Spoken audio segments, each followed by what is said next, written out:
Hello everyone, আসসালামু আলাইকুম। কেমন আছেন আপনারা সবাই? আশা করি সবাই ভালো আছেন। আলহামদুলিল্লাহ আমিও ভালো আছি। তো বরাবরের মতো আবারও চলে আসলাম নতুন একটি ভিডিও আপনাদের সাথে শেয়ার করার জন্য। তো আজকে আমি কাঁঠালের বিচি কিভাবে সংরক্ষণ করে রাখা যায় দীর্ঘদিনের জন্য, সেটাই আজকে আমি আপনাদের সাথে শেয়ার করব প্রিয় বন্ধুরা। তো এখানে প্রথমে কাঁঠালের বিচিগুলো যেগুলো সংরক্ষণ করা যাবে না সেগুলোই আমি প্রথমে বেছে বেছে আপনাদের সাথে শেয়ার করতেছি। তো সব রকমের কাঁঠালের বিচি কিন্তু সংরক্ষণ করা যায় না। যে বিচিগুলো উপর থেকে ফেটে গেছে খোসাগুলো এবং সবুজ হয়ে গেছে, সেই কাঁঠালের বিচিগুলো কিন্তু একবারেই কিন্তু সংরক্ষণ করা যাবে না। দীর্ঘদিন পর্যন্ত কাঁঠালের বিচি সংরক্ষণ করতে হবে। যে কাঁঠালের বিচিগুলো একদম সুন্দর, উপর থেকে একদম ফেটে যায়নি, একদম উপরের স্কিনটা ভালো আছে, সেইগুলো দেখেই কিন্তু সংরক্ষণ করতে হবে দীর্ঘদিন পর্যন্ত। তো দেখেন আমি কিন্তু যে কাঁঠালের খোসাগুলো কাঁঠালের বীজগুলো সবুজ হয়ে গেছে এবং উপর থেকে ফেটে গেছে, সেগুলো কিন্তু আমি আলাদা করে নিচ্ছি বন্ধুরা। আর যারা যারা অনেক বেশি কাঁঠালের বিচি পছন্দ করেন আর যারা শহরে থাকেন, তারা কিন্তু এই পদ্ধতিগুলোই অবলম্বন করে সংরক্ষণ করে রেখে দিতে পারেন দীর্ঘদিন পর্যন্ত। তো প্রথমে কিন্তু আমি একটি সংরক্ষণ করে আপনাদের সাথে শেয়ার করতেছি ভুট্টা দিয়ে। তো আমি এখানে একটা বক্স নিয়ে নিলাম বন্ধুরা, আর এই বক্সের মধ্যে কিন্তু আমি ভুট্টা দিয়ে কাঁঠালের বিচি সংরক্ষণ করে রাখবো।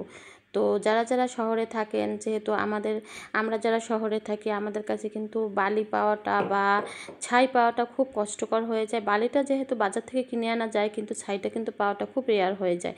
তাই আমি অবলম্বন করলাম তিনটি পদ্ধতি, আর তিনটি পদ্ধতি আপনাদের সাথে শেয়ার করতেছি।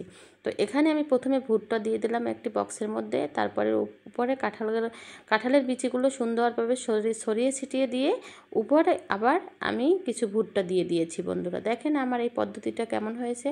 আপনারা অবশ্যই এই পদ্ধতিটা অবলম্বন করেন, এবং কিন্তু মাঝে মাঝে বক্স খুলে দেখে নিতে হবে কাঁঠালের বিচিগুলো কেমন আছে। তো দেখেন আমার কিন্তু একটা বক্সে এক রকমের পদ্ধতি ভুট্টা দিয়ে দেখিয়ে দিলাম বন্ধুরা।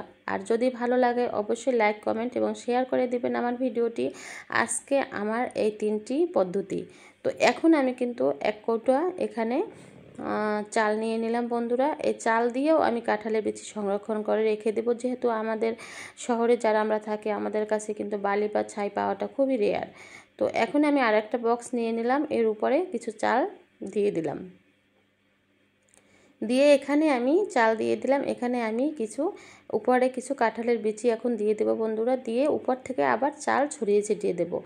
আর এভাবে কিন্তু দীর্ঘদিন পর্যন্ত আমরা কাঁঠালের বিচি সংরক্ষণ করে রেখে দিতে পারি। যেহেতু কাঁঠালের বিচিটা কিন্তু সবাই অনেক বেশি পছন্দ করি, যেহেতু মুরগি দিয়ে রান্না করি, এবং এই কাঁঠালের বিচি দিয়ে কিন্তু এখন বিভিন্ন রকমের রেসিপি তৈরি করা যায় বন্ধুরা।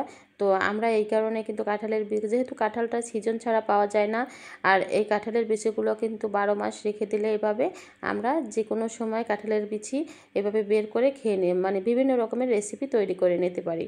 দেখেন আমি চালের একটা পদ্ধতি দেখিয়ে দিলাম, যে একটা ভুট্টার মধ্যে এই যে বিচিগুলো রেখে একটা পদ্ধতি দেখিয়ে দিলাম।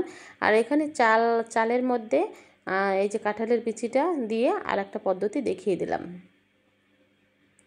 তো দেখেন আমার দুটি পদ্ধতি আপনাদের সাথে শেয়ার করা হয়ে গেছে। এখানে আমি আরও একটি বক্স নিয়ে নিলাম বন্ধুরা, আর এই বক্সের মধ্যে আমি কিছু মুগ ডাল দিয়ে সংরক্ষণ করব কাঁঠালের বিচি। তো আমার এই তিনটি পদ্ধতি আপনাদের কাছে কেমন লেগেছে অবশ্যই আমাকে কমেন্টে জানাবেন, আর লাইক, কমেন্ট এবং শেয়ার করে দিবেন। যারা যারা এখনও আমার ভিডিওটি দেখে লাইক করতে ভুলে গেছেন, এখনই একটা লাইক দিয়ে আমার ভিডিওটি সাবস্ক্রাইব করে, আর যারা নতুন আছেন অবশ্যই আমার ভিডিওটি সাবস্ক্রাইব করে চ্যানেলটি আমার পাশে থেকে যান। আর যারা যারা আমার ভিডিওটি দেখে আমাকে কমেন্ট করেন, তাদেরকে অসংখ্য ধন্যবাদ, অনেক ভালোবাসা আমার তরফ থেকে। আর সত্যিকার যারা আমার ভিডিও দেখে কমেন্ট করে যান, নতুন যারা আপুরা আছে, সবার ভিডিও আমি দেখে দিই তাদের চ্যানেলে গিয়ে। সবাই আমার ভিডিও দেখে আমাকে কমেন্ট করবেন সুন্দর সুন্দর, আর আমি সবার কমেন্টে চলে যাব, কমেন্ট দেখে তাদের চ্যানেলে আমি সবার ভিডিও দেখে আসি।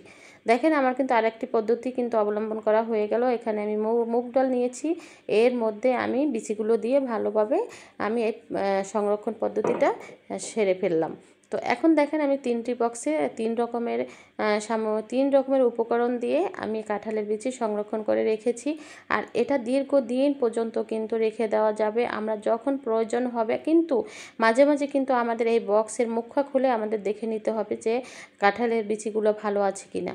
আর এটা কিন্তু যে কোনো সময় 2 মাস বলেন, 3 মাস বলেন, 6 মাস বলেন, এ থেকে বের করে এই গম, এই যে ভুট্টা, চাল, তারপরে এই যে মুগ ডাল, এর মধ্যে থেকে বের করে আমরা যে কোনো রেসিপি তৈরি করে নিতে পারি। তো আজকের আমার 3 পদ্ধতি, যদি সংরক্ষণ পদ্ধতি আপনাদের ভালো লাগে অবশ্যই লাইক, কমেন্ট এবং শেয়ার করে দিবেন। আর যারা নতুন আছেন আমার ভিডিওটি দেখবেন, সবাইকে অসংখ্য অসংখ্য ধন্যবাদ এবং সবার কমেন্ট পড়ে সবার ভিডিও আমি দেখে দিব। আজকের আমার 3 রকমের সংরক্ষণ পদ্ধতি আপনাদের যদি ভালো লাগে তো আমার জন্য দোয়া করবেন, আমি যেন নতুন নতুন ভিডিও আপনাদের সাথে শেয়ার করতে পারি। আর প্লিজ প্লিজ বন্ধুরা সবাই একটু আমার পাশে থাকবেন, আমাকে সাপোর্ট করবেন।